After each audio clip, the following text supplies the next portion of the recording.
মুহূৰ্তত এটা অত্যন্ত গুৰুত্বপূৰ্ণ খবৰ দিব বিচাৰিছো। এতিয়াৰে পৰা 25 জুনত সংবিধান হত্যা দিৱস পালন কৰিব ভাৰত চৰকাৰে। এক অধিসূচনাৰ জৰিয়তে এই কথা ইতিমধ্যে ঘোষণা কৰা হৈছে। কেন্দ্ৰীয় গৃহ মন্ত্ৰালয়ৰ ফালৰ পৰা ইতিমধ্যে অধিসূচনা জাৰি কৰি জনোৱা হৈছে যে এতিয়াৰে পৰা 25 জুনৰ দিনটো সংবিধান হত্যা দিৱস পালন কৰিব ভাৰত চৰকাৰে। বিগ আপডেট এনিটক্সৰ দৰ্শকৰ বাবে আমি জনাইছো খুবেই গুৰুত্বপূৰ্ণ খবৰ। ভাৰত চৰকাৰৰ ডাঙৰ সিদ্ধান্ত, 25 জুনত সংবিধান হত্যা দিৱস পালন কৰিব চৰকাৰে। এতিয়াৰে পৰা 25 জুনত সংবিধান হত্যা দিৱস পালন কৰিব ভাৰত চৰকাৰে। 25 জুনত সংবিধান হত্যা দিৱস ঘোষণা কৰিছে চৰকাৰে আৰু এই সন্দৰ্ভত কেন্দ্ৰীয় চৰকাৰৰ ফালৰ পৰা অধিসূচনা জাৰি কৰা হৈছে। কেন্দ্ৰীয় গৃহমন্ত্ৰী অমিত শ্বাহৰ ফালৰ পৰা অধিসূচনা জাৰি কৰা হৈছে।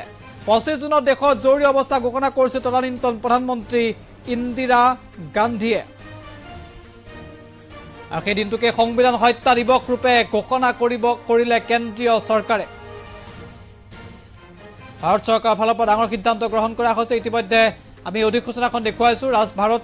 ভাৰত ৰাজপত্ৰ বুলি উল্লেখ কৰা হৈছে। আমি ইয়াত উল্লেখ কৰিছো এইখনেই হৈছে ৰাজপত্ৰী আৰু য'ত অধিসূচনা জাৰি কৰিছে ভাৰত চৰকাৰে আৰু গৃহ মন্ত্ৰালয়ৰ ফালৰ পৰা এই নিৰ্দেশনা প্ৰকাশ কৰা হৈছে, য'ত উল্লেখ কৰা হৈছে যে 25 জুন 1975 চনত ইন্দিৰা গান্ধী, সেই সময়ৰ তদানীন্তন প্ৰধানমন্ত্ৰী আছে ইন্দিৰা গান্ধী, আৰু সেই সময়ত জৰুৰী অৱস্থা ঘোষণা কৰা হৈছিল ভাৰতবৰ্ষত।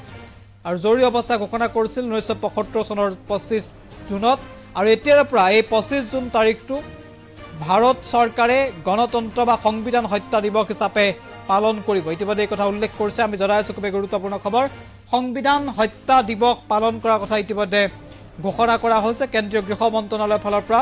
এই তথ্য প্ৰকাশ কৰা হৈছে আৰু গৃহমন্ত্ৰী অমিত শ্বাহে টুইটাৰ যোগে এই তথ্য ইতিমধ্যে প্ৰকাশ কৰিছে। 25 জুনত দেশত জৰুৰী অৱস্থা ঘোষণা কৰিছিল তদানীন্তন প্ৰধানমন্ত্ৰী ইন্দিৰা গান্ধীয়ে, আৰু সেই দিনটোকে সংবিধান হত্যা দিৱস হিচাপে পালন কৰাৰ কথা ইতিমধ্যে ঘোষণা কৰিছে অমিত শ্বাহে।